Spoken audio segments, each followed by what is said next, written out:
The glass is already at your lips. It smells wrong. Not sharp like alcohol, thicker, sour, almost sweet. But you drink anyway. The liquid is heavier than it should be. It clings to your tongue, warmer than expected. For a second, nothing happens.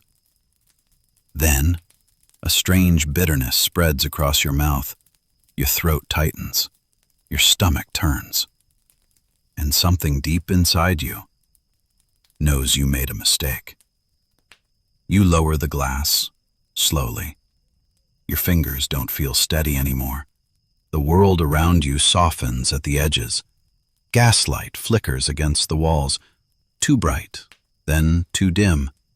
The taste is still there, not fading, spreading.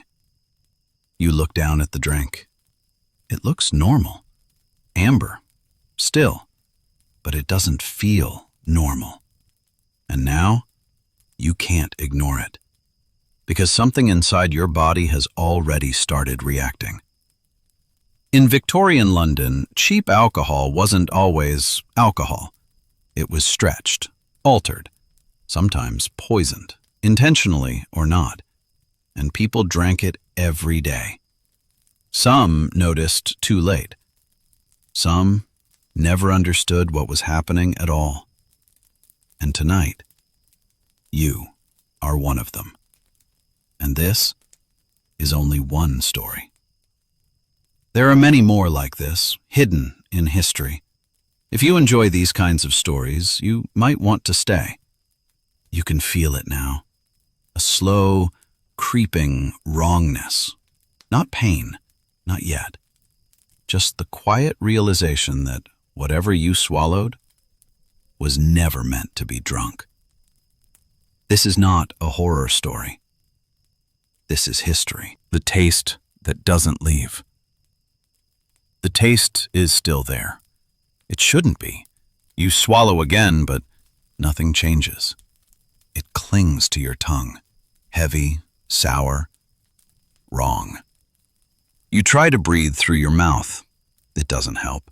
The air inside the tavern is thick, warm, filled with smoke and something else. Something damp, almost sweet. Beer, spirits, sweat, and underneath it, a faint metallic note. You didn't notice it before, but now you can't stop noticing. Your hand tightens around the glass. The wood of the table beneath your fingers feels uneven, sticky, used. Someone laughs behind you. Too loud, too sudden. You flinch, and for a moment, you don't understand why. Nothing has happened, not yet, but your body is waiting for something it doesn't recognize. You look down at the drink again. Amber, clear enough. A thin line of foam clings to the edge. It looks like every other drink in this place. And that is what makes it worse. Across the room, a man coughs once, then again. No one turns to look at him, not even the woman beside him. She just keeps drinking. You try to focus on something normal. The lantern above the bar, the way the flame trembles, the low murmur of voices, coins clinking, a chair scraping against the floor. Everything feels almost right, but not quite. Your stomach shifts, a slow movement, not pain, not yet, just a quiet turning, as if something inside you is adjusting. You set the glass down, carefully, too carefully, as if moving too fast might change something. There's a man behind the bar. You hadn't noticed him clearly before. Now you do. He isn't looking at you. He's wiping a glass. Slowly. Over and over again. The cloth moves in small circles. The glass never seems to get cleaner. You realize something. You don't remember ordering the drink. The thought arrives quietly, too quietly, and once it's there, it doesn't leave. You try to recall. You walked in, you sat down, someone spoke to you. Or did they? There's a gap, a small one, but it's enough. And suddenly, the drink in front of you doesn't feel like yours anymore. A chair shifts nearby. You glance to your left. A man is watching you, not openly, just enough. His eyes flick down to your glass, then back to his own. He takes a sip, slowly, deliberately, as if showing you something. You look at your drink again. For the first time, you hesitate. In Victorian London, drinks like this were everywhere. Cheap, accessible, unregulated. But what people feared wasn't always the alcohol itself. It was what could be added to it. Not everyone who sold drinks could afford purity, and not everyone who drank them could afford to ask questions. Sometimes the liquid was stretched, watered down, altered.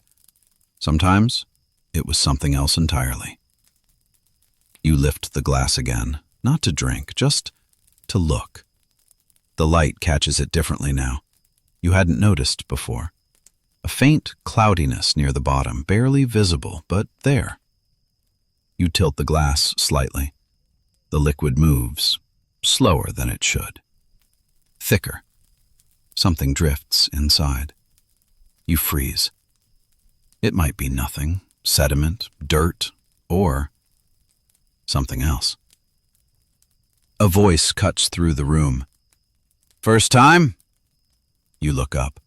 The man beside you, the one who was watching. He hasn't turned his head, but he's speaking to you. You don't answer. He lets out a quiet breath, almost a laugh, but without humor. "You can always tell," he says, "by the way they hold the glass." Your fingers tighten without realizing it. He takes another sip, this time longer, as if proving something. "You get used to it," he adds. Used to what? You don't ask, because part of you already knows the answer, and you're not sure you want to hear it. Your throat tightens again, a little more this time. You swallow, dry. The taste returns, stronger. Something is wrong. Not with the room, not with the people, with you. And somewhere in the back of your mind, a question begins to form. What exactly did you drink? But that's not the only question. Because something else doesn't make sense. If this is normal here, why did the man watch you so closely? Why did he wait until after you drank? Your heartbeat picks up. Not fast, just heavier. You look at the door. It's still there, closed, but not locked. You could leave, right now. And yet, you don't move, because something is holding you here. Not physically, but mentally. You need to understand. The man beside you sets his glass down, empty. You felt it, didn't you? He says quietly. This time, you can't pretend you didn't hear. A pause. Then, what did you put in this? You ask. He finally turns his head, slowly, and for the first time, you see his eyes clearly. Tired, red, but calm, too calm. I didn't put anything, he says. A small pause.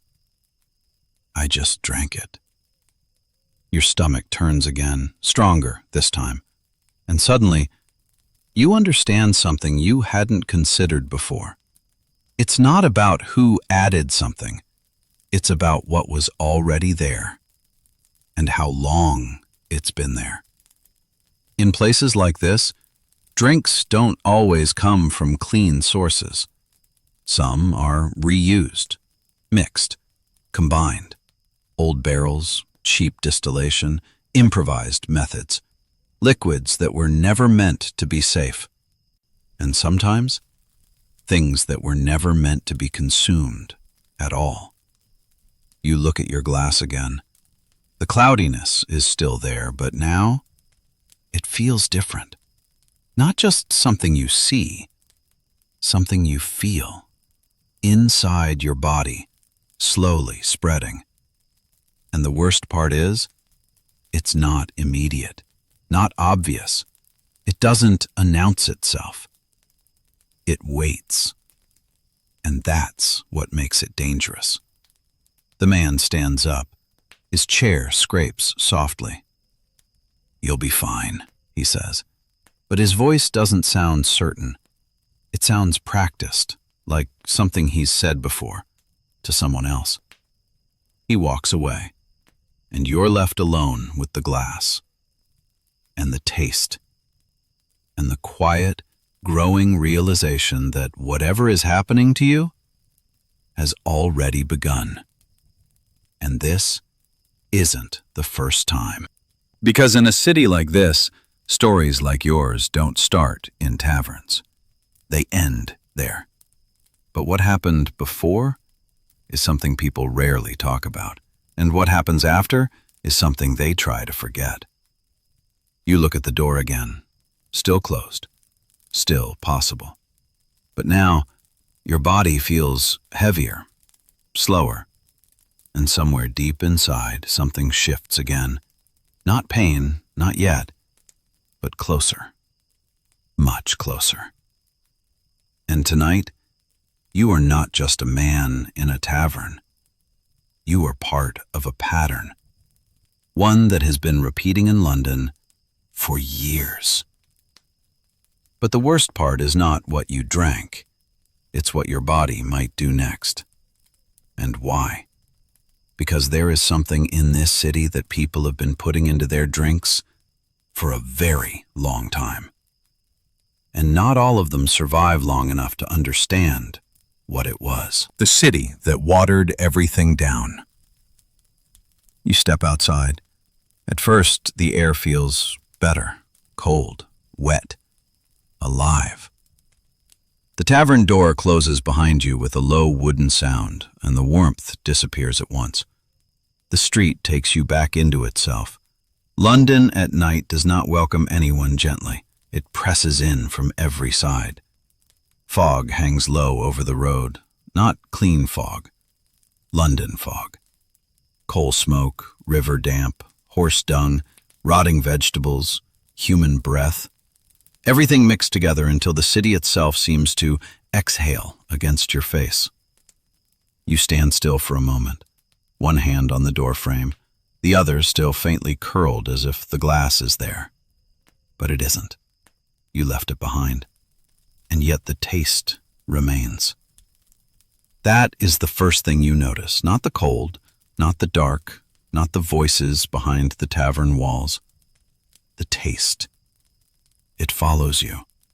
Heavy, sour, metallic. A taste that should have ended with the last swallow but doesn't. You lick your lips. Mistake. It comes back stronger.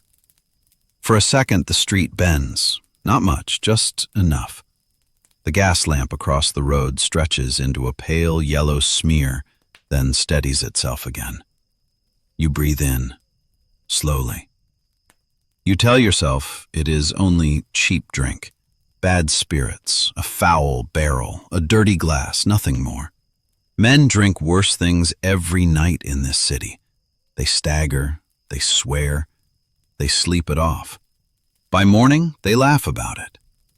But something in you refuses that explanation, because this does not feel like drunkenness. Drunkenness is warm, loose, heavy in the limbs. This is different. This is careful, as if something has entered you quietly and is now deciding what to touch first. Your throat, your stomach, your hands, your eyes. You look down. Your fingers tremble, only a little, but enough. A carriage rolls past, wheels hissing through wet mud. Its lamps glow like dull coins in the fog. A woman crosses the street with her shawl tight around her head. She does not look at you. No one looks at anyone for too long here. That is one of London's rules, especially at night, especially near taverns where the drink is cheap. You take one step, then another. The street beneath your boots is slick. Brown water gathers along the gutters, carrying scraps of paper, straw, ash, and things you choose not to identify. Somewhere nearby, a drain coughs softly. The city is full of hidden mouths. They swallow rain, they swallow waste, they swallow secrets. And sometimes, they give something back. A dog noses through refuse beside a wall. Two boys hurry past with a sack between them, their faces thin and pale in the gaslight. A woman laughs from an upstairs window. The sound is bright for half a second, then gone. You keep walking. You do not know where you are going, only away. Away from the glass, away from the man who watched you, away from the room where everyone seemed to know something you didn't. But London follows. It always does. After a few yards, your stomach turns again. You stop beside a brick wall and put your palm against it. The brick is wet, cold, real. You focus on that. Brick, mortar, rain, breath, things you can understand. But inside your mouth, the taste grows stranger. Not stronger, exactly. Stranger, as if there are layers to it. Bitter first, then sweet, then something burnt, then the faint sharpness of metal. You remember the man's words. You get used to it. Not, you'll enjoy it. Not, it's strong. Not even, it's bad. You get used to it. That is not how people speak about ordinary drink. That is how people speak about suffering that has become routine. And in Victorian London, routine could be more dangerous than disaster, because disaster shocks people. Routine makes them stop asking questions. A bell rings somewhere far off. One slow strike, then another. A church, perhaps, or a clock tower hidden in the fog. You try to count the hour, but lose track after 3. Your mind slips, just slightly. You blink. For a moment, you are back inside the tavern. The glass in front of you, the cloudiness at the bottom, the man watching. Then the street returns. You press your fingers harder into the brick. Stay here, stay awake, stay yourself. But already something feels borrowed. Your body belongs to you, but less than it did before. And that is when you hear it. Not behind you, not ahead. Below. A faint splash from the gutter, then a thin, slow trickle. Water moving where water should not be moving. You look down. Near your boot, a narrow stream runs from beneath a cellar door, crossing the pavement and joining the gutter. It is dark under the gaslight, almost black. It carries a smell with it, sharp, fermented, rotten, sweet. You step back. A tavern cellar, or a brewer's waste channel, or something else. In this city, the difference is not always clear. That is the thing you are beginning to understand. London waters everything down.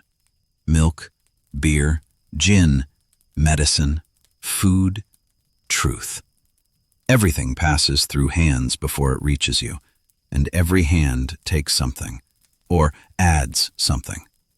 You remember hearing men complain about watered beer, weak gin, short measures, false labels, but those complaints had always sounded ordinary, part of city life, a joke, a grumble, a reason to demand another glass. But now, standing in the wet dark with your stomach turning and your mouth coated in that strange bitterness, the joke has changed shape. Because if a drink can be watered down, it can be strengthened again, colored again, sharpened again, made to look like what it is not. And if the man pouring it is desperate enough, or careless enough, or cruel enough, then the question is no longer whether it is alcohol. The question is, what else is in it? You begin walking again, slower now. Your boots scrape over stone. The fog thickens as you reach a narrower street, one of those passages London keeps like a folded knife. Tall walls on both sides, windows above. A line of washing hangs overhead, damp and motionless, like pale skins. Somewhere behind a shutter, a child coughs, then coughs again. A deep cough, too old for a child. No one comes to the window. You keep moving. Tonight you are the man who drank without asking, the man who thought danger would announce itself, the man who believed poison would taste like poison. But poison, in a city like this, has better manners. It arrives dressed as comfort. A warm glass, a cheap escape, a place to sit, a few minutes away from hunger, cold, work, grief. That is how it gets inside. Not by force, by invitation. The street opens into a small court. 4 buildings lean over it. Laundry, smoke, broken crates, a pump in the middle. The pump handle is slick with rain. Beside it, a woman fills a pail. Her sleeves are rolled to the elbow. Her hands are red from cold. She glances at you once, then away. You notice the pail. The water is not clear. It carries tiny flecks. She does not seem surprised. She lifts it anyway, because water must be carried. Drink must be poured. Bodies must be kept going. Victorian London is not built on purity. It is built on endurance. And endurance, you are learning, has a taste. The woman passes you. For a second, the smell from the pail mixes with the taste in your mouth. You almost gag. She sees it. A small expression crosses her face. Not pity, recognition. Then she keeps walking. That is worse than pity. Recognition means she has seen this before. Perhaps not you, but your face. The look of a man who has swallowed something and is waiting for the cost. You want to ask her, what do they put in it? What is happening to me? But the words do not come, because if you ask, then it becomes real. And something about the city tells you that once a thing becomes real here, it does not become easier. It becomes worse. So you keep walking, past the pump, past the court, into another street. The gas lights grow fewer now. You are moving away from the brighter roads, though you do not remember choosing to. The shops are closed, their windows dark. A butcher's sign swings lightly in the wind, though there is barely any wind at all. The sign creaks, once, twice, then stops. You stop too, for no reason, no clear reason, only that your body wants you to listen. There are footsteps behind you, not close, not hurried, just there. You turn. The fog shifts. A figure stands near the mouth of the court. Still, you cannot see the face, only the shape, hat, coat, shoulders. A man, perhaps. Your heart hits harder. You blink. The figure is gone. Or maybe it was never there. A post, a shadow, a doorway. The city offers many explanations, but none of them comfort you. You turn forward again, and now your mouth is dry, terribly dry. You want water badly. That thought frightens you more than it should, because you are surrounded by liquids in this city. Water from pumps, beer from barrels, gin from bottles, medicine from brown glass vials, all of it passing through unknown hands, all of it carrying trust. And trust in Victorian London is often the first ingredient to disappear. You lean against a shuttered shop. Your breathing is louder now, not frantic but uneven. You look at your hands. The trembling has changed. It is finer now, more constant, like a thread being pulled through your muscles. You close your fists, open them, close them again. The movement feels delayed, as if instructions are arriving from your mind too slowly. You whisper, "It was only drink." The words vanish into the fog. They do not convince even you, because somewhere in your memory, a story stirs. Something you once heard from a dock worker, half drunk outside a gin shop. He had laughed as he told it, because men laugh when they do not want to sound afraid. A man had bought cheap gin, too cheap, clear as water, strong as fire. By morning he could not see. Not dead, not fully, just blind. The dock worker had laughed then. "London gin," he'd said, "takes your coin first, then your eyes." You had thought it was a joke. Maybe it was. Maybe it wasn't. The city is full of stories that sound invented until they happen to someone close enough to touch. You push away from the wall. The taste is still there, and now the memory has given it shape. Eyes. Sight. Darkness. You look toward the nearest gas lamp. Its flame swims gently inside the glass. You stare at it. One yellow point, then two. You blink hard. One again. Relief comes. Small, temporary. Then another thought follows.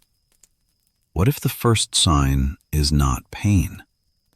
What if the first sign is confusion? What if your body is already telling you what the drink was, but you do not know how to read the language? That is the problem with hidden poisons. The victim is always late. First, you explain it away. Then you bargain with it. Then you search your memory for ordinary causes. Bad food, tiredness, cold air, too little sleep, too much work. Only later, when the signs become too many, do you understand. And by then, the thing has already moved deeper. A door opens across the street. A thin slice of yellow light falls onto the wet stones. A woman steps out with a bucket. She throws liquid into the gutter. It splashes near your boots. The smell rises. You step back too slowly. Some of it touches the leather. The woman looks at you. Her face is lined, tired, unreadable. "You look pale," she says. Her voice is rough. You try to answer, but only swallow. She studies you for 1 second longer. Then her eyes move, not to your face, to your mouth, to your hands, to the way you were standing. Recognition again. You hate it. "From the lane?" she asks.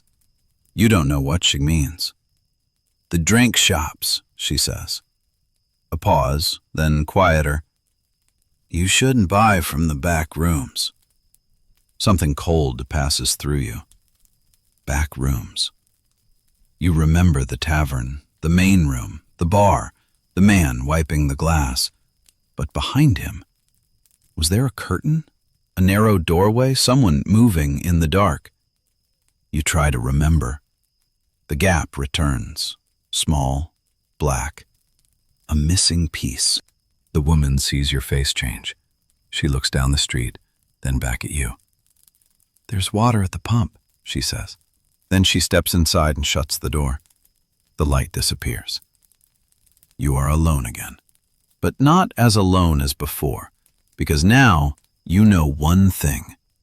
There were back rooms, and people knew about them, and whatever was sold there had a reputation. Not enough to stop people, only enough to make them warn you afterward. You turn toward the pump cord again. Water. You need water. But as you begin to walk back, another question opens in your mind. Why warn you now? Why not before? The answer arrives without mercy. Because before, you were only another man walking into a tavern. Afterward, you became a man with symptoms. London does not protect the careless. It only recognizes them when it is too late. The pump appears through the fog, the handle black and wet. The woman is gone. The court is quiet. You stand before it. Your throat burns. You grip the handle. Cold iron bites into your palm. You push down. The pump groans. Once. Twice. Water spills into the stone basin. Dark at first, then clearer. Not clear. Clearer. You cup your hands and drink. The water is cold enough to hurt. It washes over your tongue. For one beautiful second, the taste weakens. You drink again. Then stop. Because beneath the cold, beneath the iron taste of the pump, beneath the relief, the other taste returns. Still there, waiting. You lower your hands. Water drips from your chin. You stare into the basin. Gaslight trembles in the surface. Your reflection trembles with it. Pale face, wide eyes, wet mouth. A stranger. Behind your reflection, in the dark water, something moves. You jerk back. The surface breaks. Only drops. Only your own shaking hands. Nothing else. But your heart is pounding now. Too loud. Too fast. The court seems narrower. The windows above seem closer. And somewhere behind you, a footstep. You turn. No one. Only fog. Only brick. Only London. But now you understand the first rule of this night. The drink may have begun in the tavern, but the danger did not stay there. It has followed you into the street. Or perhaps it was always in the street, in the water, in the barrels, in the bottles, in the hands of men who knew how to make bad liquid look drinkable. And this is only the beginning, because soon you will learn what London put into its drinks. Not in legend, not in rumor, but in real rooms, behind real counters, for real money. And once you know that, you will understand why the man beside you did not look surprised, why the woman recognized your face, why the city keeps swallowing these stories whole, and why the worst ingredient in the glass was not always the one you could taste. What they mixed into it. The water didn't help, not really. It only pushed the taste deeper. You feel it now, not just on your tongue, but behind it. A thin bitterness that sits somewhere between your throat and your breath. You swallow. It follows. The pump creaks once more behind you as the last drops fall into the basin. You leave it there. You don't trust it anymore. Not the water, not the streets, not the things that pass through hands before reaching yours. You move again, slowly, carefully, as if the ground itself might shift if you step too hard. London stretches ahead of you in narrow lines and broken shadows, a city of small decisions. Turn left, turn right, trust this door, ignore that voice. Every choice matters, especially at night. You keep to the wall, not because you decided to, but because your body wants something solid beside you, something that doesn't move, something that doesn't change. Your fingers brush against brick. Wet, cold, reliable. And inside your mind, a thought begins to form. Not a memory, not yet, just a fragment. You've heard stories about the drinks, not the good ones, not the ones sold in clean glass and bright rooms. The other ones. The ones that come from back doors, from basements, from barrels that are never opened in front of customers. At the time, they sounded exaggerated, like all city stories do. Men warning each other over drinks, laughing, lowering their voices at the end. But now, standing here with your pulse uneven and your thoughts slipping at the edges, those stories feel different, heavier, closer. You turn into another street, this one narrower, quieter. A single gas lamp flickers at the far end, its light barely reaching you. There's a sign on the wall, faded, half-peeled, a painted bottle, a word beneath it. You can't read it fully, but you don't need to. You know what it is. Another place like the one you left. You hesitate, then step closer. The door is shut, but not fully. A thin line of darkness runs along the frame, and from inside, a smell, stronger than before, sharpened, almost chemical. You shouldn't go in, you know that. Your body knows that. But something else pulls you forward. Not curiosity, not exactly. Recognition. Because whatever you drank, it came from a place like this. Your hand reaches the door. Push. It opens without resistance. Inside, darkness. Then shapes. Then voices. This room is smaller, lower. The ceiling presses down. The air is thicker. No windows. Only a single lantern hanging from a hook. The light swings slightly, back and forth, back and forth. Men stand close together, too close, their shoulders almost touching, their voices low. No one laughs here. You step inside. The door closes behind you. No one turns. No one welcomes you. But they know you're here. You can feel it. There's a counter at the far end, rough wood, stained. Behind it, a man, different from the first, older, thinner. His face is narrow, his eyes sharp. He watches you, only you. You feel it immediately. This is not a place for first visits. Your mouth is dry again. The taste sharpens. You step forward anyway. The man doesn't speak. He doesn't need to. You look at the bottles behind him. They don't match.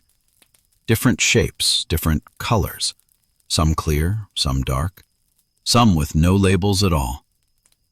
You realize something. These are not meant to be seen. A hand moves beside you. A man places coins on the counter. The sound is dull, heavy. The bartender takes them, without counting, without looking away from you. He reaches below the counter, not behind, below. That is important. You feel it before you understand it. He brings up a small bottle, cloudy, stoppered. He pours. The liquid is pale, too pale. The man beside you drinks, quickly, without hesitation. No reaction, no pause, nothing. Your stomach turns again, harder this time. You realize something else. Some men know and drink anyway. Why? The question stays in your mind, but no answer comes. Not yet. You step closer to the counter. The bartender tilts his head slightly, studying you. "You've had some already," he says. His voice is dry, flat. You don't answer. He nods once, as if confirming something. "From the front," he adds. A pause. "That's the mild stuff." Mild. The word hits differently. Your throat tightens. "What's in it?" you ask. The room shifts slightly, not physically, but something changes. The men around you grow quieter, not silent, but aware. The bartender's eyes narrow just a fraction. "Depends," he says. "On what?" He reaches for a bottle, this one darker, thicker glass. He holds it up to the lantern. The light passes through unevenly. "Depends what they had," he says. Had. You feel your pulse in your hands now. "Had what?" you ask. He doesn't answer immediately. Instead, he pours a drop onto the counter. It spreads slowly, too slowly. Then he wipes it away. "Leftovers," he says. The word sits there. Leftovers. From what? He sets the bottle down. "In this city," he continues, "nothing is wasted." Your mind begins to connect pieces. Barrels reused, liquids mixed, scraps combined. But something about his tone suggests more. There are ways, he says slowly, to make weak drink feel strong. You already know that. Everyone does. Water it down, add something sharp, but he's not finished. And there are ways, he adds, to make it look clean. Your stomach tightens. You think of the glass, the clarity, the faint cloudiness at the bottom. How? You ask. He smiles, not kindly. You don't want to know that yet. Yet. The word hangs in the air. Behind you, someone coughs, hard, long. You turn slightly. A man leans against the wall. His eyes are closed, his breathing uneven. No one helps him. No one even looks. You turn back. What happens? You ask quietly. The bartender studies you. Longer this time. Asking that question, he says, means you're already past the part where you can pretend it's nothing. A pause. He leans forward slightly. Some things make you blind, he says. Your chest tightens. Some make you slow. Your hands tremble. Some, he pauses. Just wait. Wait. For what? You ask. He straightens. For you to realize, he says. Realize what? But he's already turning away. Conversation over. You stand there, breathing, thinking, trying to hold on to something solid, but your thoughts are slipping now. Not gone, just slower. And the worst part is that everything he said felt incomplete, like he left something out, something important. Because he didn't tell you what was in your drink. He told you what it could do. And those are not the same thing. You step back from the counter. The room feels smaller now, lower. And suddenly, you don't want answers here. You want air. You turn toward the door, but before you reach it, you hear something behind the counter, a soft sound. Glass, moving. Not being picked up, not being placed down. Sliding. You stop, and for a brief moment, you realize something you hadn't considered. The bottles behind the counter are not all full, and not all empty. Some are reused, mixed, combined. But one of them, the darker one, you didn't see where it came from, and you didn't see where it went. Your heart pounds, because suddenly the question changes. It's no longer what is in the drink. It becomes how many things are in it, and which one is already inside you. You leave, back into the fog, back into the street, but now you are not just a man who drank something bad. You are a man who has seen where it comes from. And that makes the night more dangerous, not less. Because knowledge in this city does not protect you. It only shows you how deep the problem goes. And you have only just begun to understand it. The strength they manufactured. The door closes behind you. Again. Wood on wood. A dull, final sound. The street takes you back. But something has changed. Not outside. Inside. You walk. Not fast, not slow. Just enough to keep moving. Because stopping now feels dangerous. Your breath comes uneven. Short, then longer, then short again. You focus on it. In, out. Count it. Hold on to it. But the rhythm doesn't stay. It slips like everything else. London stretches ahead in lines of wet stone and weak light. The fog is thicker now, heavier. It presses closer to your face. The gas lamps blur each one surrounded by a pale halo, too wide, too soft. You blink. The halos shrink, then return. Something is wrong with your eyes. Not blindness, not yet, but something else. A distortion, a delay. You stop. There's a bench against a wall, broken, leaning, but enough. You sit, carefully. The wood creaks beneath your weight. A sharp sound in the quiet. Your hands rest on your knees, still trembling. You look down. Your fingers don't feel like yours. They move when you tell them to, but slower, as if the message has to travel farther than before. You close your fists, open them. The movement is real but distant. This is not drunkenness. You know that now. This is something else. Something that doesn't rush, doesn't shout. It settles, and that makes it worse. A carriage passes again, farther this time. The sound of wheels over stone echoes between the buildings, then fades. Silence returns, and with it, your thoughts. The bartender's words come back, not all at once, in fragments. There are ways to make weak drink feel strong. You had heard that before, in different forms, different places. Men talking about cheap gin, cheap spirits, cheap anything. But now, you begin to understand what they meant. Not just watering things down, but building them back up again. Artificial strength. You lean back slightly. Your head touches the wall. Cold brick against your skin. You close your eyes, just for a moment, and you see it.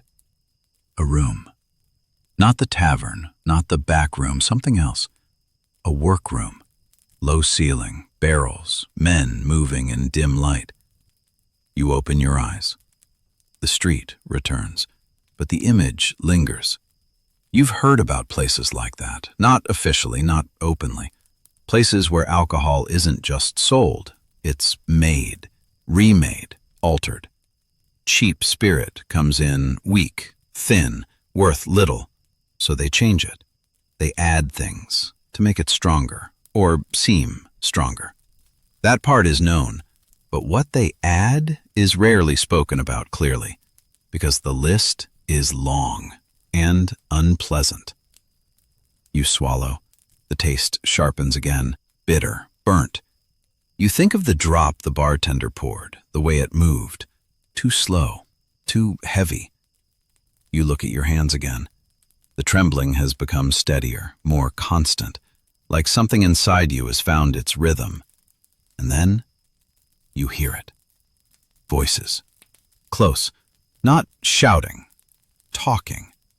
You turn your head, slowly. Across the street, a narrow doorway, half open. Light inside. Two men stand there. You don't see their faces clearly, but you hear them. Cheaper this way, one says. A pause.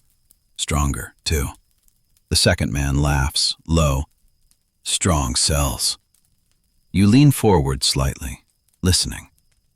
No one knows the difference, the first voice continues. Another pause. Not until later. Your stomach tightens. Later. The word lands heavily. You try to stand. Your legs respond, but slower than they should. You push yourself up. The world tilts, just a little. You steady yourself against the wall. The men keep talking. Clear it up, one says. Make it look right. You move closer. Carefully. Not close enough to be seen, but enough to hear. Just a bit of it, the voice continues. Too much, and they notice. Notice what? The question burns in your mind, but again, no answer comes. Only pieces. Always pieces. You lean closer. Keeps longer, too, the other man says. Doesn't spoil. Spoil. That means something. Something added to prevent decay. You think of barrels, stored liquid, time. something to preserve it, something not meant to be inside the body. Your throat tightens again. The men shift. One of them turns slightly. You step back, into shadow. Your heart pounds. You don't want them to see you, because suddenly, this feels like something hidden. Not illegal in name, but in practice. The kind of thing people know exists, but don't want to look at directly. The voice is lower. You can't hear them anymore.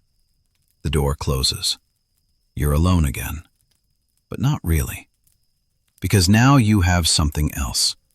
A direction. They add things to make it stronger. They add things to make it last. They add things to make it look clean. And none of those things were meant to be swallowed.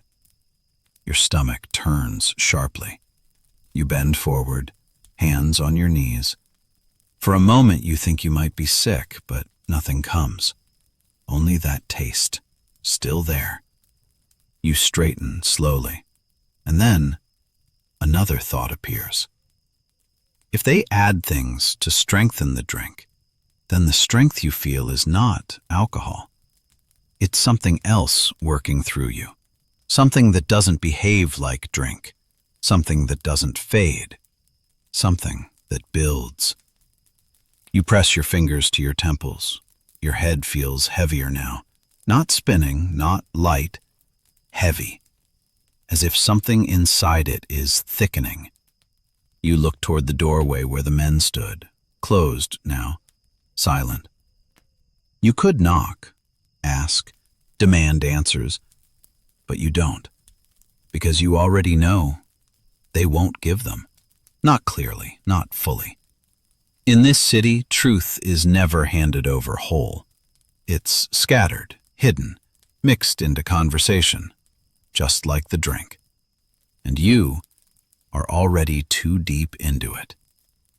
You take a step back, then another, away from the doorway, away from the voices, but the knowledge follows you. They made the drink stronger, artificially, and now you feel that strength moving inside you, not like warmth, not like fire, like pressure. Slow, steady, unstoppable. You turn down another street, darker, quieter, and for the first time, you realize something that has been there all along. This isn't about one drink. This is about a system, a method, something built into the city itself. And tonight, you didn't just taste it. You became part of it. But the worst part is not what they added. It's why they added it. And what happens when the body begins to react. Because somewhere in London, there are places where men don't just mix drinks. They test them. And not everyone who drinks them gets to walk away. Your hands tremble harder now. Your breath catches. And deep inside, that slow, careful change continues. Not stopping. Not yet. The price of strength. You keep moving. You don't remember choosing a direction, only that stopping feels worse. The street narrows again, brick on both sides, tall, close, like the city is folding in on itself. Your steps are slower now, not from caution, from weight. Your body feels heavier, not tired, weighted, as if something inside you has begun to settle. You swallow. The taste is still there, not fading, not weakening. It has changed again, less sharp now, more dull, more present. You realize something. This is not a passing effect. It is becoming part of you. A man passes you, close enough that his shoulder brushes yours. He mutters something. You don't catch the words, but you feel the contact. Delayed. Your skin reacts a second too late. You turn. He keeps walking, doesn't look back. You are invisible again. That should be comforting. It isn't. Because invisibility in a place like this means one thing. No one will notice if something happens. You press your hand to your chest. Your heartbeat is stronger now, not faster, heavier. Each beat feels deliberate. You listen. 1, pause. 2, pause. Not irregular, but slowed. That is worse. You reach the end of the narrow street. It opens suddenly, a wider road, more lamps, more movement. A cart stands near the curb, barrels stacked inside. 2 men unload them. One lifts, the other rolls. You stop, watching. The barrels are marked, faint symbols, hard to read in the low light, but one of them is open. You step closer. The men don't stop you. They don't even look at you. You peer inside. Liquid. Dark. Not clear. Not clean. A thick surface, almost oily. The smell hits you immediately. Sharp. Chemical. Stronger than anything you smelled in the tavern. You pull back, too fast. One of the men glances at you, just briefly, then returns to his work. No concern. No warning. That tells you something. This is normal. Barrels like this move through the city every day, from somewhere to somewhere else, and no one asks what's inside. Or they do, and choose not to hear the answer. You step away. Your stomach tightens again. This time, it doesn't settle. It lingers. You breathe in sharply, and for a moment, the world narrows. The edges darken. You blink. It clears, but slower than before. You steady yourself against a post. Your hand slips slightly. The wood is wet. You grip harder. Stay here. Stay upright. But something inside you is shifting again. Not your thoughts, not your balance, deeper. Your body is reacting, and you don't know how. You look back at the barrels. One of the men seals the open one. Hammer, metal ring, tight. Finished. Whatever is inside stays inside. Until someone opens it again. Until someone pours it. Until someone drinks it. Like you did. A thought rises. Where did your drink come from? Not the tavern, not the back room. Before that. This. Barrels like these, moving through the city, mixed, altered, prepared. And something else follows that thought.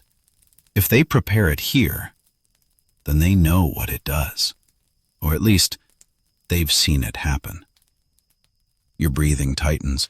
You push away from the post. You need to keep moving, because staying near this feels wrong.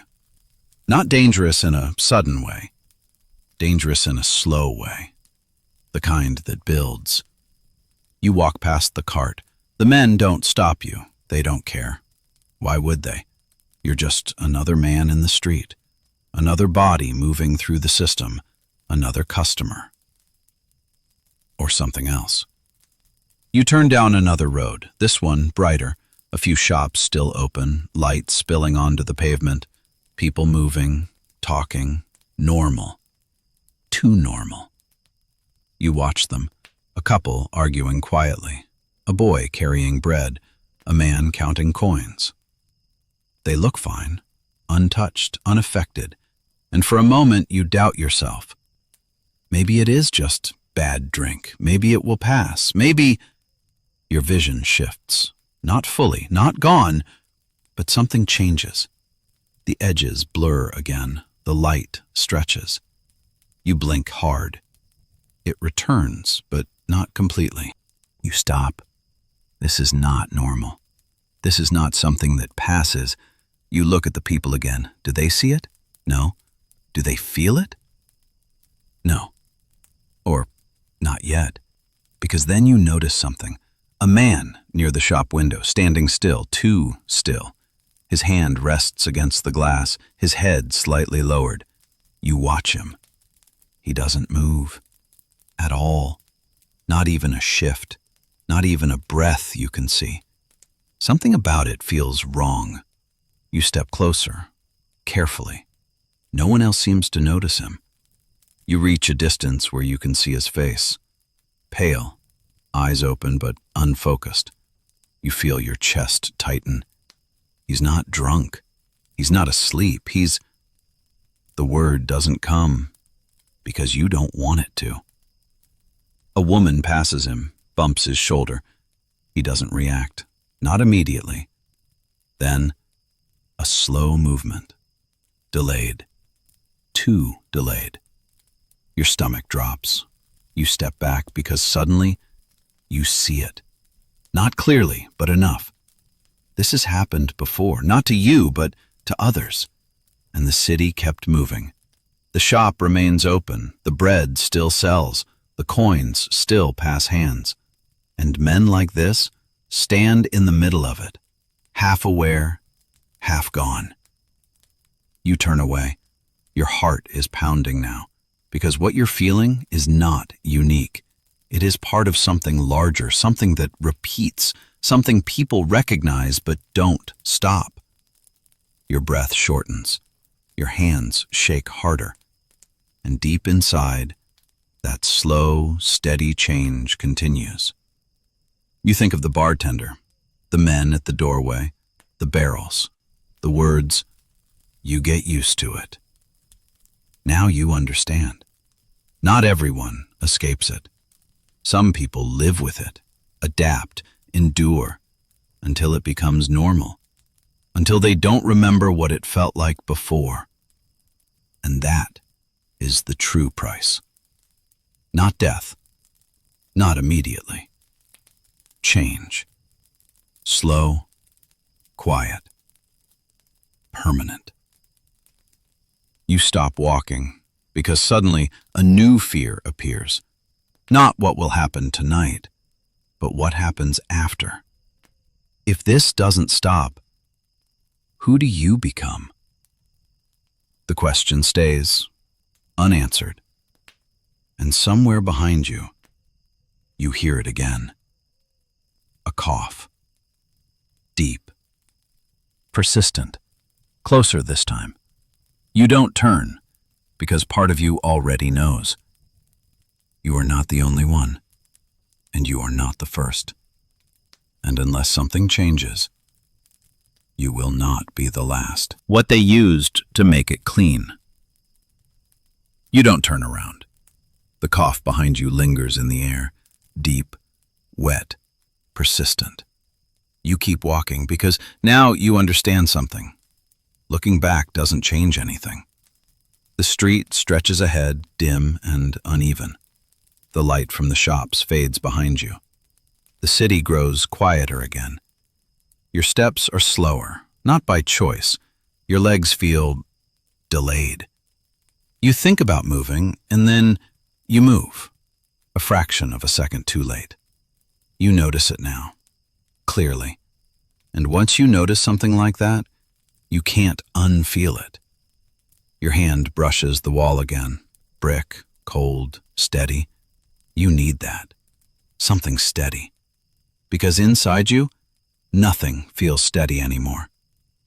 The taste has changed again, less bitter, more flat, as if your tongue is losing the ability to recognize it. That frightens you more than the taste itself because it means something is adapting or failing. A lantern flickers above a doorway. You pause beneath it. The light is weak, but enough. You raise your hand, look at your fingers. They look normal, but they don't feel normal. There's a distance now between what you see and what you feel. You close your hand, open it. The delay is still there. You lower it slowly. And then you hear something else. Not a cough, not footsteps. Voices. Low, coming from ahead.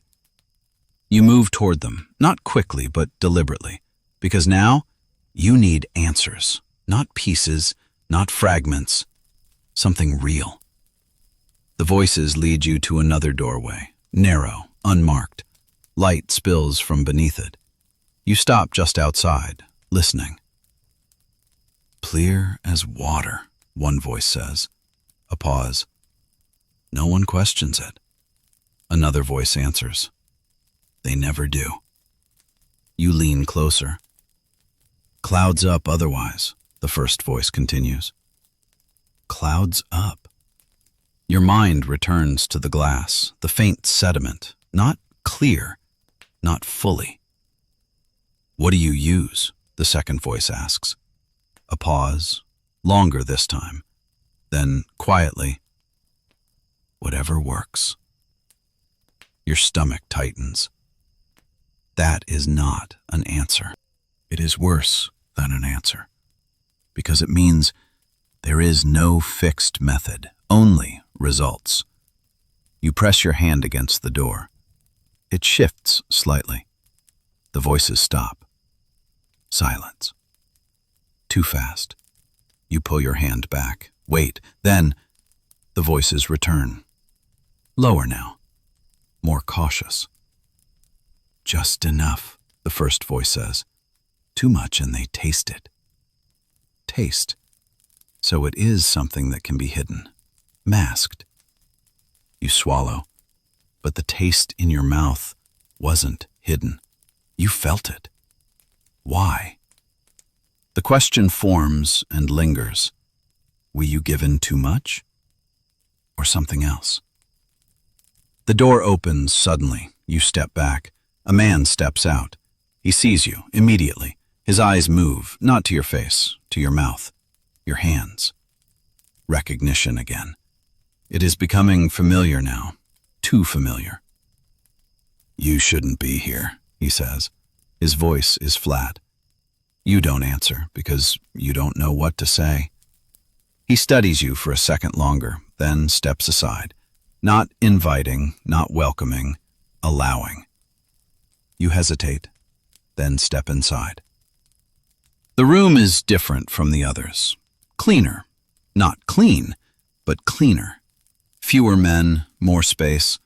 A table, bottles, small containers, and something else. Powder. Fine, white, laid out in small amounts.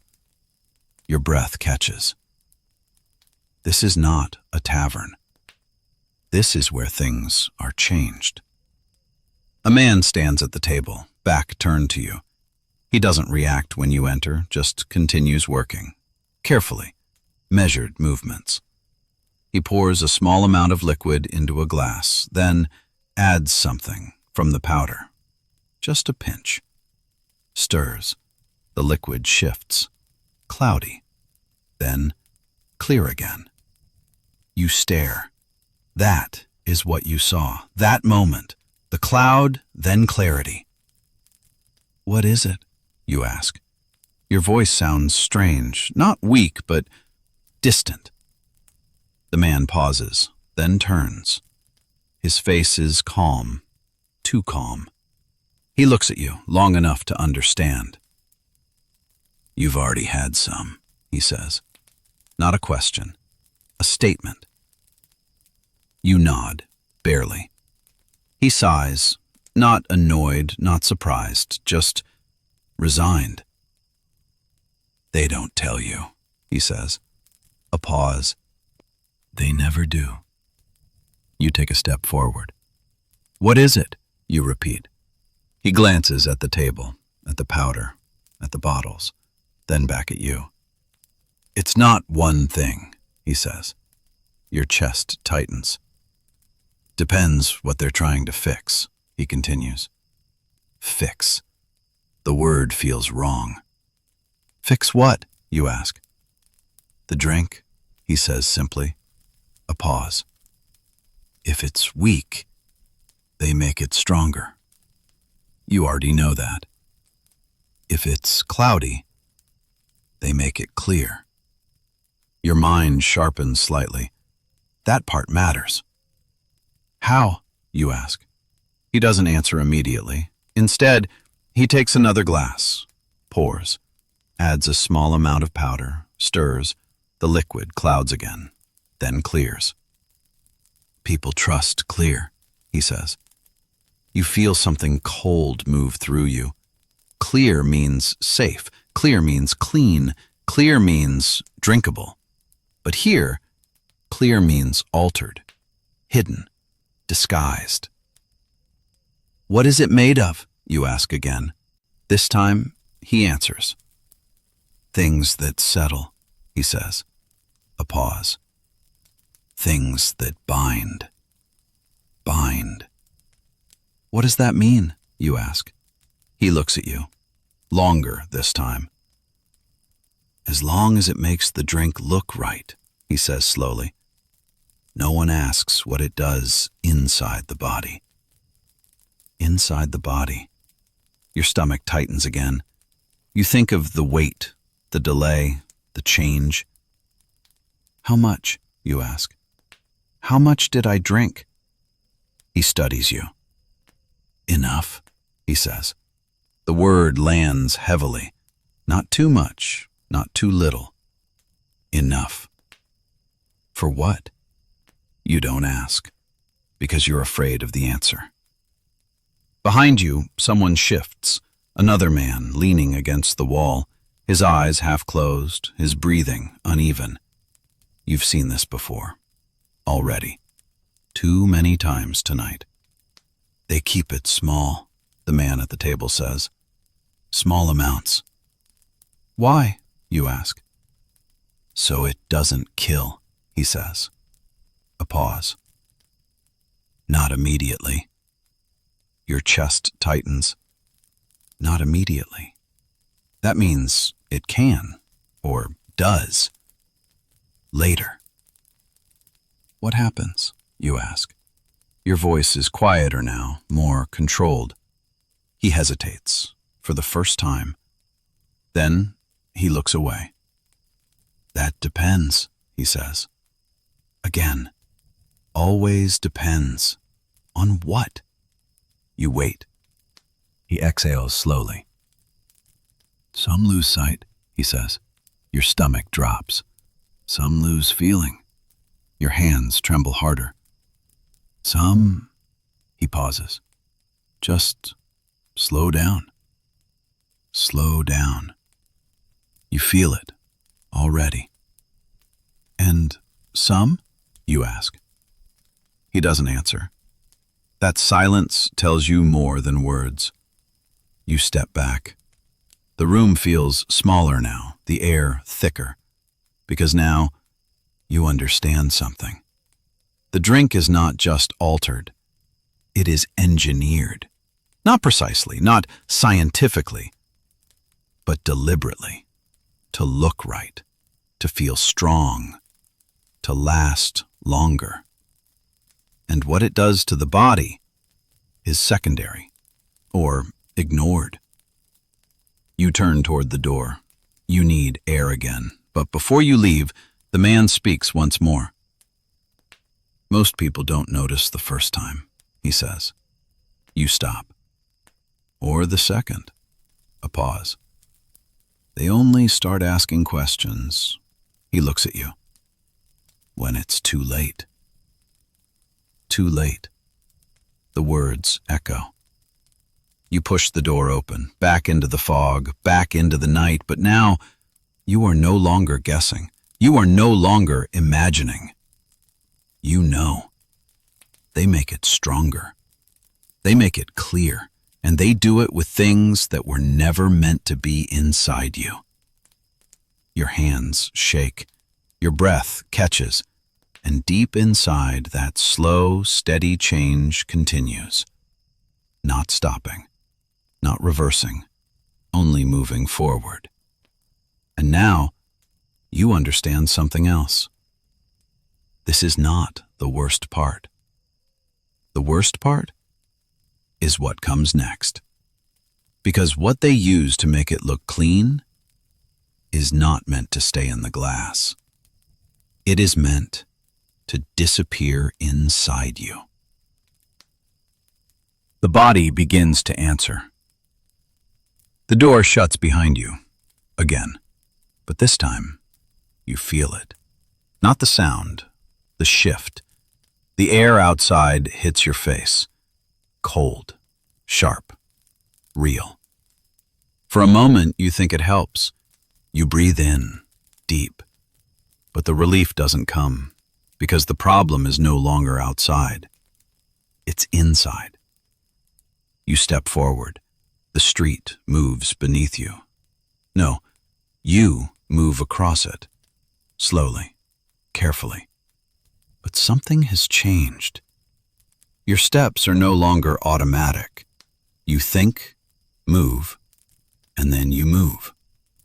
A delay, small but real. You stop. This is new. Not just sensation, not just taste. Control. You look down at your hands. They tremble, but not like before. Before it was uneven. Now it is constant. A fine, steady vibration, as if something inside your muscles is no longer fully yours. You flex your fingers. They respond, but slower. You close your fist. Hold it. Then open it. The movement feels distant. You lower your hand. And for the first time, fear settles in properly. Not sudden, not sharp. Heavy. Because now, you are not just reacting. You are observing change. And change means progression. You begin walking again. The street opens slightly. More lamps, more space. But everything feels further away. Not physically, visually. As if the world has taken a step back from you. Or you have taken a step away from it. A man passes. You see him, clearly. Then, for a brief moment, his face shifts, blurs, then returns. You stop, blink. The image stabilizes, but the moment remains. Something is interfering. Not your sight completely, but your perception, your brain, your ability to process what you see. You press your hand against your temple. The pressure helps, slightly, but not enough. You keep walking, because standing still now feels dangerous. You need to keep moving to stay ahead of it, whatever it is. A carriage approaches. You hear it before you see it. Wheels, iron on stone. You step aside, or try to. Your foot hesitates, just for a fraction of a second. The carriage passes closer than it should. The driver shouts something, angry. You don't respond, because your mind is still catching up. Too slow, too late. You steady yourself against a post. Your breathing is heavier now, not from effort, from control. You are thinking about every movement, every step, every breath. That is not normal. That is not sustainable. And somewhere inside you, you know this is only the beginning. You push away from the post, and then you see it. A man, standing in the middle of the street, still, too still. You recognize the posture immediately. You saw it before, the one near the shop window. This one is the same. Head slightly lowered, eyes open, unfocused. You approach, slowly, carefully, because now this is no longer curiosity. This is recognition. You step closer. The man doesn't react, not to your steps, not to your presence, nothing. You stand in front of him, close enough to see his eyes clearly. They are open, but not seeing, not fully. His chest rises, falls, slow, too slow. You feel something cold move through you. This is not sleep. This is not drunkenness. This is something else. Something that matches what you feel. You reach out. Your hand moves toward his shoulder, then stops, because suddenly you are not sure your hand will land where you expect it to. That thought alone terrifies you. You pull back. Better not to test it. Better not to confirm. A voice behind you. Leave him. You turn, slowly. A woman stands near the edge of the street, older, tired. She watches you. "He'll move," she says. A pause. "Eventually." Eventually. Not now. Not soon. Eventually. Your stomach tightens. "What happened to him?" you ask. She studies you. Then her eyes move to your hands, your face, your stance. Recognition again. "You already know," she says quietly. You shake your head, not fully, not clearly, but enough. "No," you say. Your voice sounds distant. "Not yet." She exhales slowly. "They take the strong drink," she says. A pause. "The cheap one." You don't respond. "They think it helps," she continues, "with cold, with hunger, with everything." Another pause. "Until it doesn't." You look back at the man, still, unmoving. "But he's alive," you say. The words feel strange, like you're trying to convince yourself. She nods. "Yes." A pause. "Sometimes that's the problem." The words land heavily. You don't ask what she means, because part of you understands. Alive, but not fully. Present, but not functioning. Changed. You step back. Your legs feel weaker now, not collapsing, but unreliable. You turn away. You can't look at him anymore, because he is not just a man in the street. He is a possibility. You begin walking again, faster this time, not because you can, because you need to. But your body doesn't match the urgency. Your steps lag behind your intent. Your breath tightens. Your vision shifts again. Lights stretch, then snap back. You blink. It doesn't fully correct, and now a new fear rises. Not what you feel, but what you will become. If this continues, if this progresses, if this is only the early stage. Your heart pounds, louder now. You press your hand against your chest, feel it, real, strong, still yours. For now. You stop, because something inside you has changed again. Not movement, not vision, something deeper. A heaviness, not physical, mental, as if your thoughts are beginning to slow, not disappear, just stretch. You try to focus on one thing, anything, the street, the lamp, your hand, but the focus slips. You pull it back, it slips again. This is new, and it is worse, because once thought begins to slow, everything follows. You look around. The city continues. People move, voices carry. Nothing has stopped, nothing has changed, except you. And somewhere in your mind, a realization forms, clear, sharp. Too late. Not as a word, as a fact, because now you understand what the man meant. You get used to it. Not the taste, the change, the slowing, the loss of control.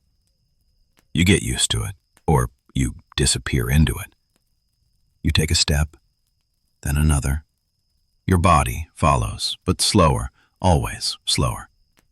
And tonight, you are no longer just a man who drank something dangerous. You are a man whose body has begun to answer, and the answer is not finished yet. The first ones who knew you keep moving. You don't trust stopping anymore. Your steps echo faintly in the narrow street. Too loud, too slow. Everything feels amplified, every sound, every movement, your breath, your heartbeat, the scrape of your boot against stone. You try to quiet it, control it, but control is slipping. Not gone, not yet, just less. The street opens into a wider road. You recognize it, not clearly, but enough. There are signs here, old ones, faded.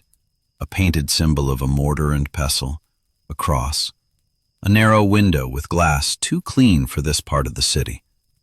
A chemist. You stop, because something about this place feels different, quieter, cleaner, but not safer. You step closer. The window reflects your face.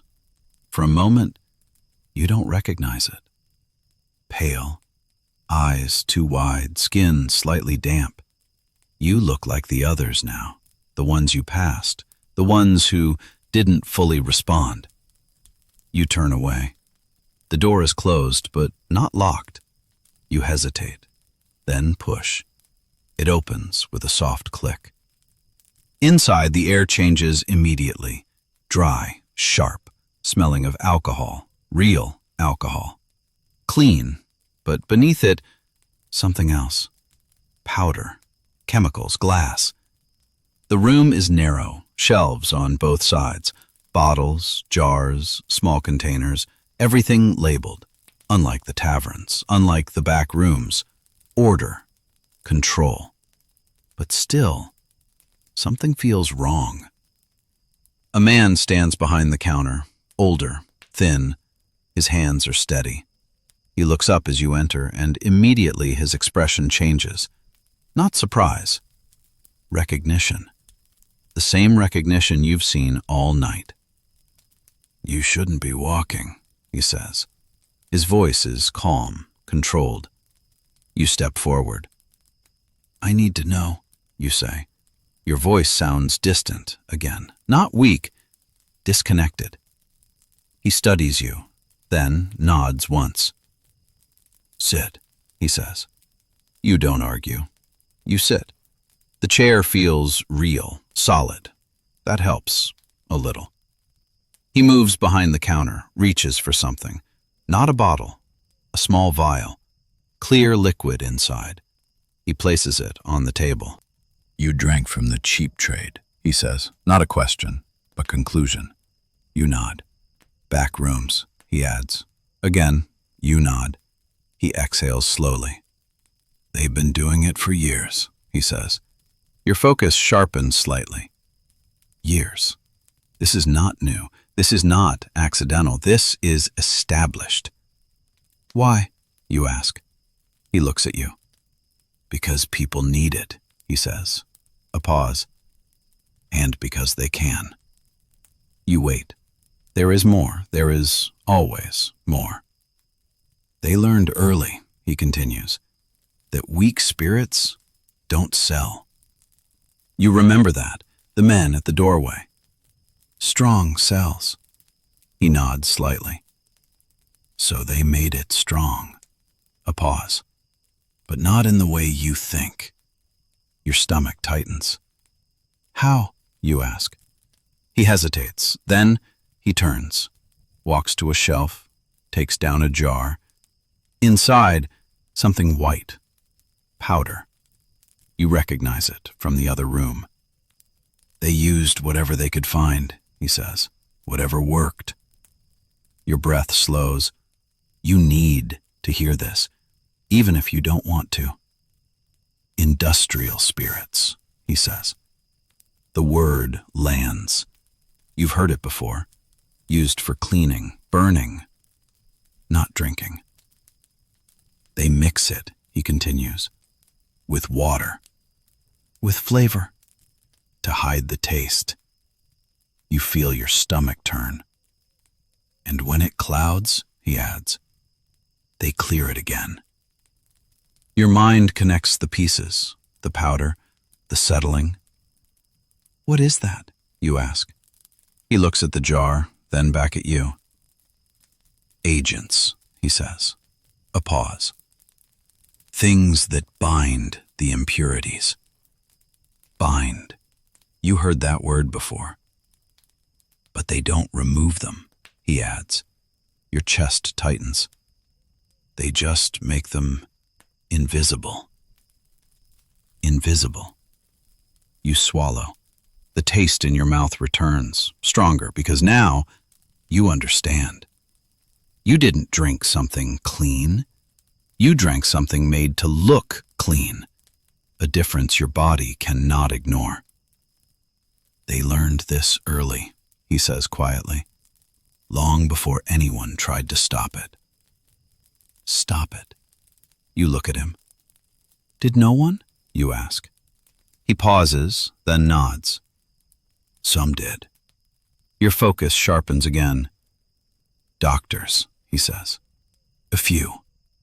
A pause. They began to notice patterns. Patterns. You think of the man in the street, the delayed movement, the stillness. What kind of patterns, you ask?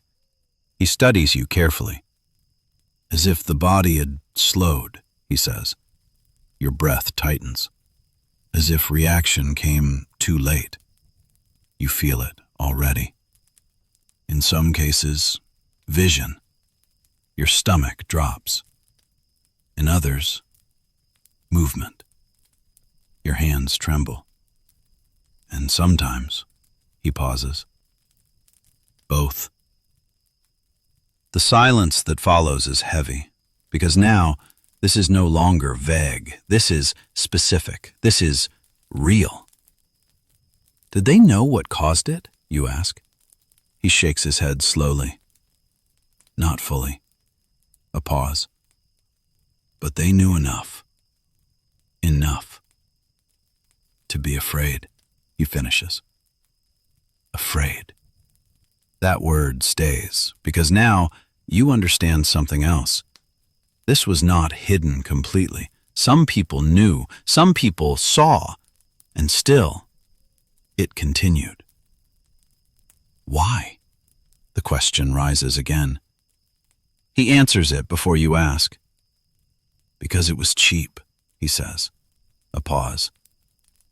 And people needed it. There it is.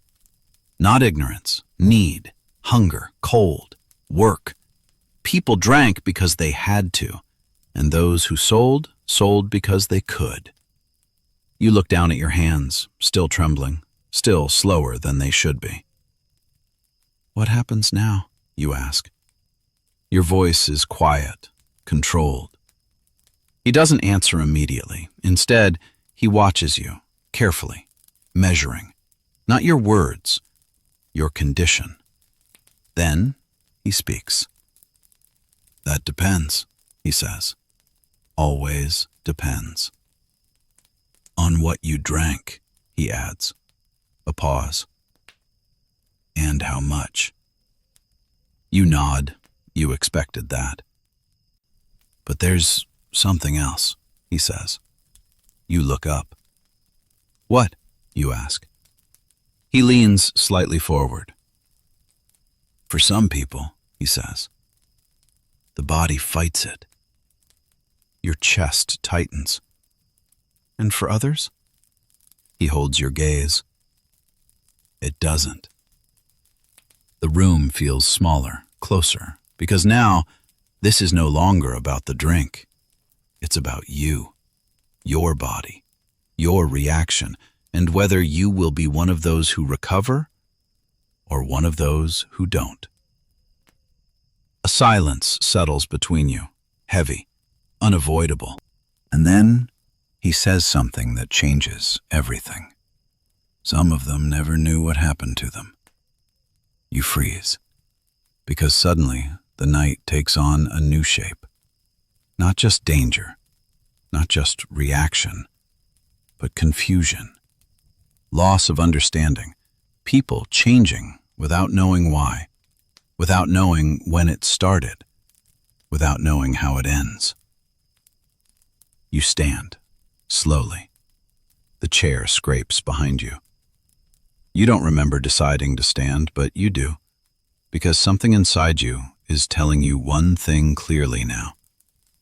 You are not at the beginning. You are already inside it. And whatever comes next will not be easy to stop. The fear they didn't name. You leave the shop, not quickly, not slowly, just out. The door closes behind you, soft, controlled. And for a moment, you stand still on the street. Because now, you know. Not everything, but enough. Industrial spirits, powders that bind, liquids made to look clean, bodies that slow. You should feel relief, understanding, but you don't. Because knowledge hasn't stopped it. It has only made it clearer. And clarity is not comfort. The night presses in again. The fog has thickened, heavier now. The gas lamps are softer, more distant. You blink. The light shifts. Not much, but enough. You take a step, then another. Your legs respond, but slower. Always slower. You notice something else now. The ground feels uncertain. Not moving, but your sense of it is delayed. You step, and then feel the step. Too late. You stop. Your breathing tightens. This is worse because now you are not just reacting slower. You are sensing slower.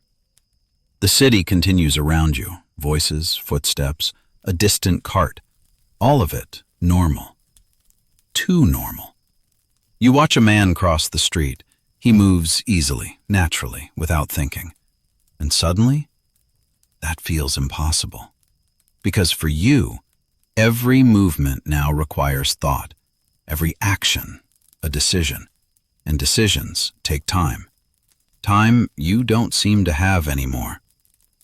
You press your hand against a wall, brick, cold.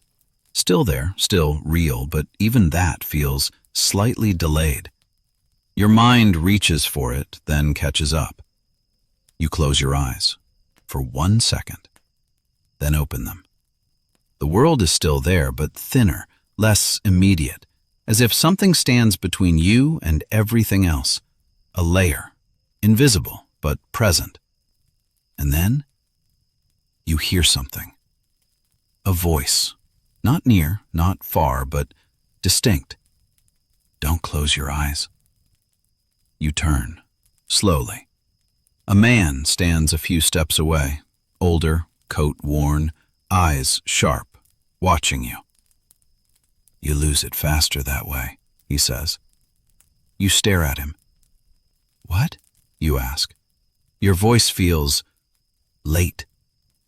He studies you, then steps closer, carefully, as if approaching something fragile. Time, he says.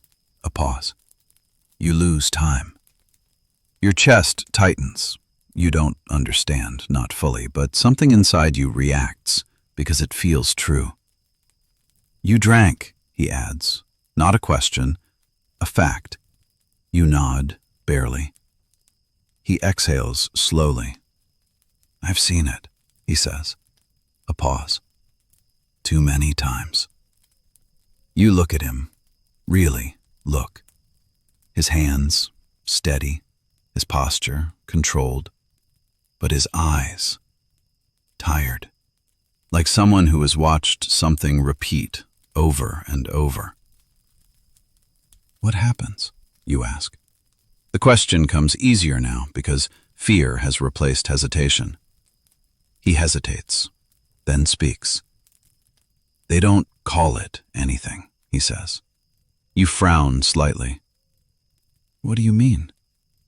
They don't name it, he continues. A pause. Because naming something makes it real. Your breath tightens. And this? You ask. He looks at you. This is real enough. The silence that follows is heavy because now you understand something deeper. This isn't just a problem. It's a fear, a quiet one, shared but not spoken. What does it do? You ask. He doesn't answer immediately. Instead, he gestures toward the street. Watch, he says. You follow his gaze. A woman walks past, normal, steady. Then, for a brief moment, she hesitates, just a fraction, then continues. Most people never notice, he says quietly. Your stomach tightens. They think it's tiredness. A pause. Or drink. You swallow. But it isn't, he adds. You already know that, now. What is it? You ask again. He shakes his head. It's not one thing, he says. Always that answer, but this time it feels different, less evasive, more honest. It's what happens when the body is given something it doesn't understand, he continues. Your chest tightens and can't remove. Remove. That matters because it means it stays inside you, working, changing things. What kind of change, you ask?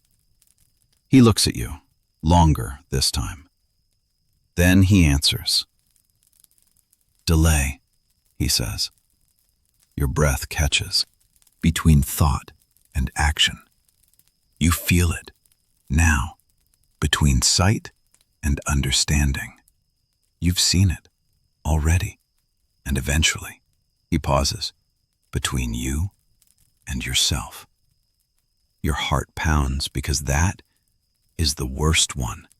Not death, not pain, loss of connection, loss of control, loss of self. You step back slightly. Your body reacts late again. You can still walk, he says. You look at him. You can still think, he continues. A pause.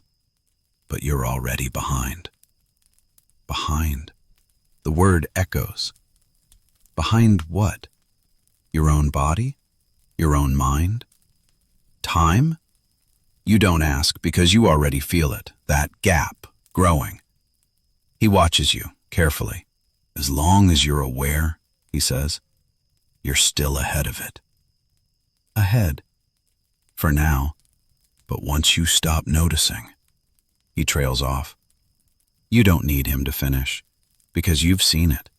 The men in the street, still, delayed, unaware, they are not fighting it. They are inside it, fully. How long, you ask? Your voice is quiet, controlled. He shakes his head. Different for everyone. A pause. Some recover. Your chest lifts slightly. Some don't. It falls again.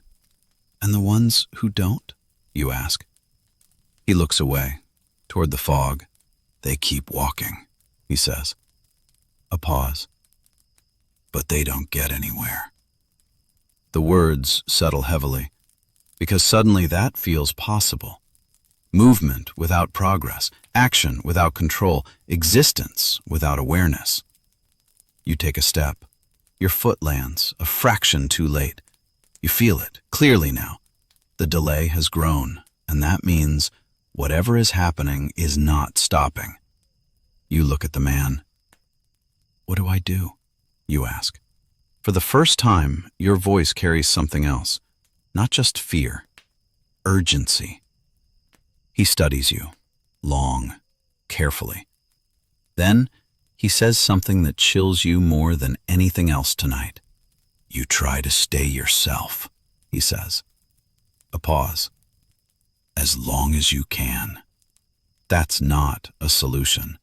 That's a limit, a boundary, a line you are approaching. And suddenly, you understand the real fear.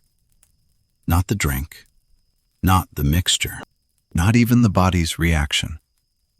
The fear is losing the ability to notice it happening. Because once that's gone, there's nothing left to fight. You step back.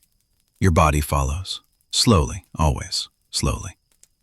And the man watches you. Not with judgment, not with fear, but with something else. Recognition. Because he has seen this before. Too many times. And tonight, you are no longer just part of the system. You are part of the pattern. And the pattern is still unfolding. What they saw. Too late. You leave him there, the man who told you to stay yourself. His words don't follow you, they stay. But the meaning moves with you. You walk, or try to. Your steps are slower now, not just delayed, heavier. Each one feels like it arrives after you've already decided to take it. You notice something else. Your arms don't swing the same way. They lag behind. A fraction, but enough. Enough to feel wrong. Enough to feel real. The fog thickens again, the gas lamps blur, and now they don't fully return when you blink. The edges remain soft. You stop, because something inside you has changed again. Not movement, not sight, understanding. You look at a doorway across the street. You know it is a doorway, but for a moment, you don't process it. It takes time. Too much time. Then it becomes clear again. You inhale sharply. This is worse, because now your mind is lagging, not just your body. You press your fingers against your temples. Focus. Stay here. Stay present. But the effort it takes is growing. And effort means strain. Strain means limit. A cart rolls past. You hear it. Then you see it. Then you understand it. 3 separate moments, not one. Your chest tightens. That is not how it should work. You lean against a wall. Your hand finds the brick. Late. You grip it. Hard. Stay. Stay here. But even that thought feels delayed. You close your eyes for a second, then open them. The world returns, but thinner, more distant. And then you hear it. A voice. Close. Don't stop. You turn too slowly. A man stands near you, different from the others. Younger, but his eyes. Wrong. Not empty, not unfocused, but struggling, like yours. You stop, you get stuck, he says. His voice is uneven, delayed, just like yours. You stare at him. How long? You ask. The words come out, but they don't feel like they belong to you. He frowns. Don't know, he says. A pause. Lost track. Lost track. Your stomach tightens. Of time? Of movement? Of self? All of it, he adds quietly. He leans against the wall beside you, mirroring you, but not intentionally. It just happens. What did you drink? You ask. He shrugs slightly. Doesn't matter, he says. A pause. It all ends the same. The words settle heavily because they sound true. Too true. You look at him, his movements, his eyes. He's further than you. Not fully gone, but further. How did it start? You ask. He thinks, or tries to. It was slow, he says. A pause. First, just felt off. You nod. You know that part. Then things took longer, he continues. Another pause. Then I stopped noticing. Your chest tightens. Stopped noticing. That's what the other man said. That's the worst part, he adds. You swallow. What happens then? You ask. He looks at you. Longer this time. Then he answers. You don't know you're changing. A pause. And if you don't know, he trails off. You don't need him to finish, because you've seen it. The men in the street, standing, unmoving, unaware. Your breath shortens. You push yourself off the wall. You can't stay here, not like this, not with someone who reflects what you might become. You step forward. Your body follows. Late. Always late. You walk. Faster now, or try to, but speed is not something you control anymore. Only intention.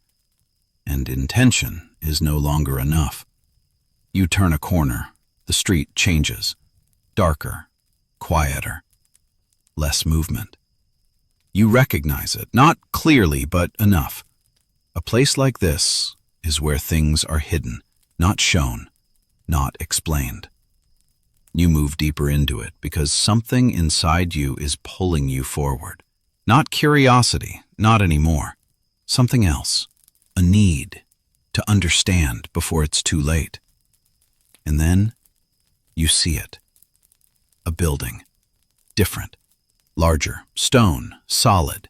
A sign above the door. Faded but readable. You step closer. A hospital. Or something like it. A place where bodies are studied, examined, understood, or at least attempted. You hesitate, because this feels like a threshold, a line. Before this, you were guessing. After this, you might know. And knowing comes with a cost. You step forward anyway, push the door. It opens. Inside, the air is colder, cleaner, but not comforting. The smell is different, sharp, sterile. But beneath it, something else, something human. You step inside. The door closes behind you, and immediately you hear it. A voice. Low. Measured. They come in like this. It says. A pause. Slow. Delayed. Another voice responds. Yes. Quiet. Tired. Too many now. Too many. Your chest tightens.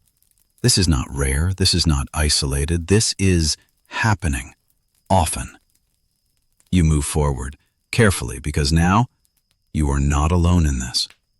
And what they know might be the difference. Or it might not. Because something tells you, even here, the answers came too late. And that is the final fear. Not that no one knew, but that they knew and couldn't stop it.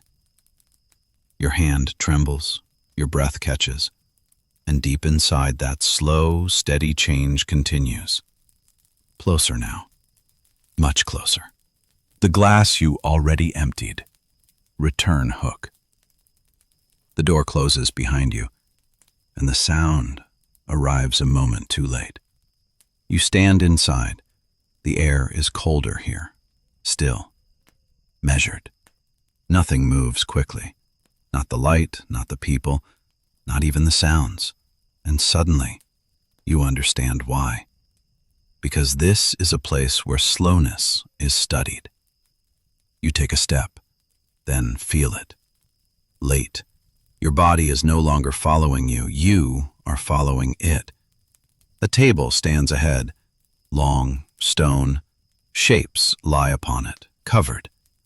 You don't look directly, not yet, because something in you already knows. Voices echo softly from another room. Reaction time, one says. Delayed response, another replies. It begins in the extremities. Your hands tighten. Extremities, fingers, feet. You felt that earlier, the delay, the tremor. You move closer, slowly, because now you are not searching. You are confirming. And confirmation is worse than fear. You reach the edge of the table. Your hand lifts, but not fully. It hesitates. Not by choice, by condition. You force it higher, and then you stop. Because suddenly, you are somewhere else. Not here. Back there. The tavern. The glass. The moment. The taste. It comes back all at once.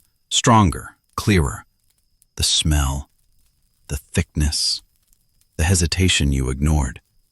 You see yourself again, sitting, holding the glass, not questioning it, not stopping. And now, you understand something you didn't then. The moment you drank was not the beginning. It was already too late.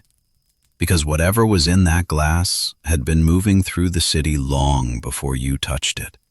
Through barrels, through hands, through rooms where men mixed and altered and disguised, and you were only the final step, the final movement in a long chain.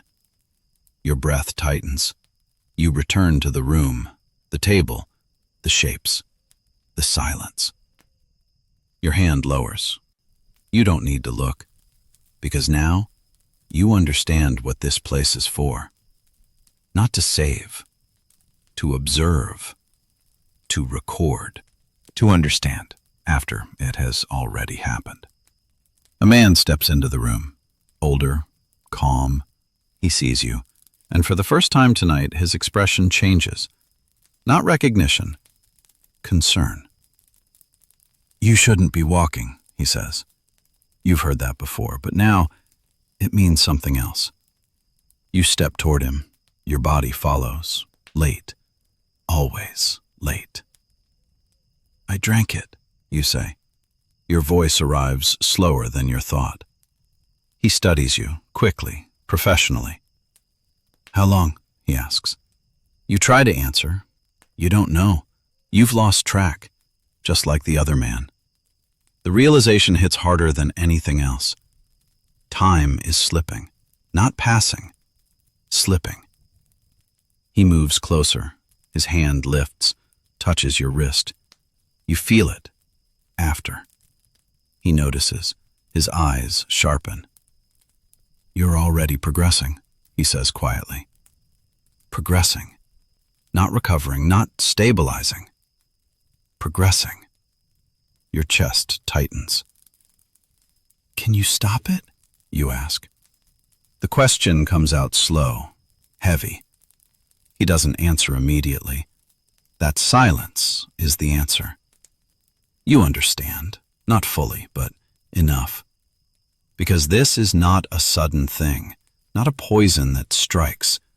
This is something that settles, something that builds, something that changes the body over time. And once it begins, it doesn't easily reverse. He releases your wrist, steps back slightly. "There were cases," he says. A pause. "Where it slowed." Your chest lifts slightly. Some improved. Hope. Small. Fragile. "And the others?" you ask. He looks at you. Long. Then he answers. "They stopped noticing." The words land heavily. Final. Because now you know where this leads. Not death, not immediately. Something worse. Loss of awareness. Loss of control. Loss of self. You step back. Your body follows. Late. You feel it clearly now, the gap, growing. You turn toward the door. You need air, space, something outside this room, because inside everything is too clear, too real. You reach the door. Your hand lifts, touches it. Late. You open it. Step outside. The fog greets you again. But now, it feels different. Not thick, distant. Everything feels distant. The street, the lamps, the sounds, even your own body. And then you remember something. The very beginning. The glass. The moment you hesitated and drank anyway. You see it clearly now. Not as it was, as it meant. And suddenly, the truth settles fully. You were never deciding whether to drink. You were deciding whether to notice. And you didn't. That was the moment, not the swallow, the choice not to question, the choice to ignore, the choice to trust. You step forward. Your body follows. Late. And tonight, you are no longer a man trying to understand what happened. You are a man returning to the moment it began and finally seeing it for what it was. Too late. The part that stays.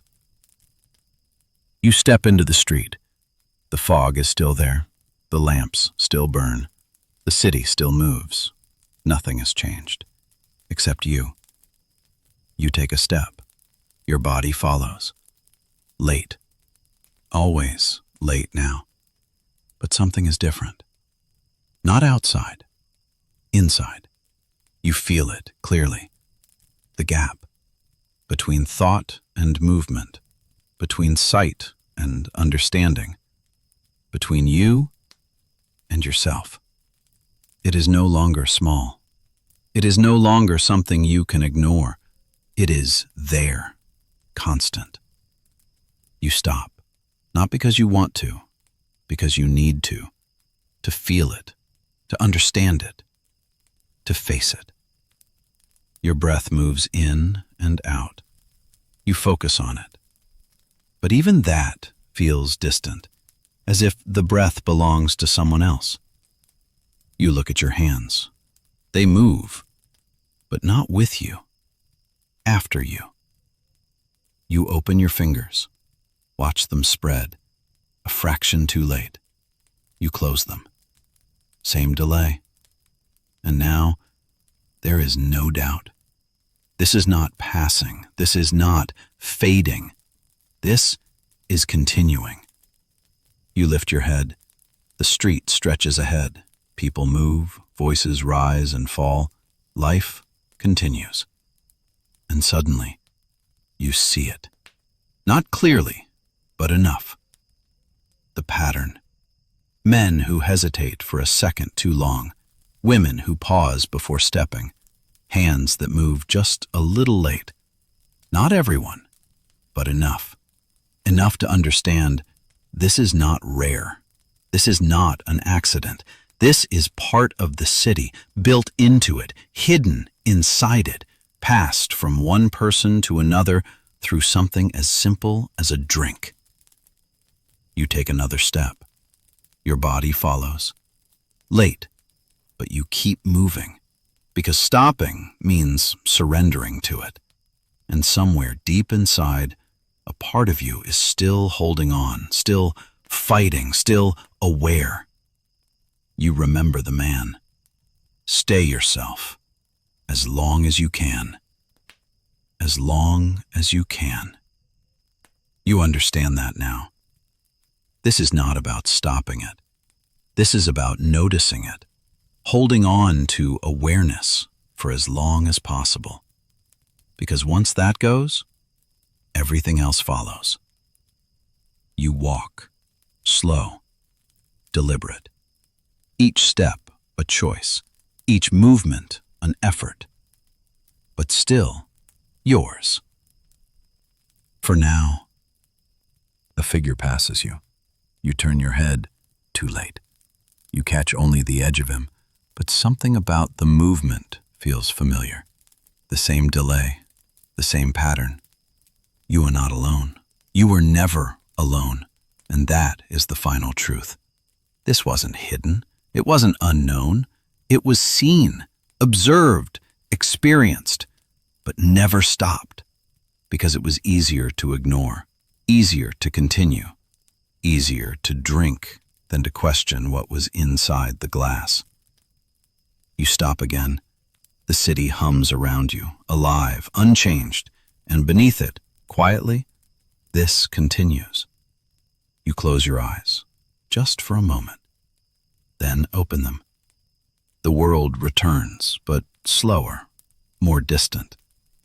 And now, you know it will not come back fully, not the way it was, not before, because something has been altered, not just in the drink, in you. You take one final step. Your body follows, late. And this time, you don't fight it. You simply notice it, hold on to it, because that is all you have left to hold on to. And somewhere in the streets of London, this continues. In taverns, in back rooms, in barrels, in glasses that look clean, in hands that hesitate, in minds that slow. The city remembers, even if the people inside it do not. And tonight, you understand something that most never do. The drink was never just a drink. It was a system. And once you become part of it, a part of it stays with you. Always. This is not a horror story. This is history.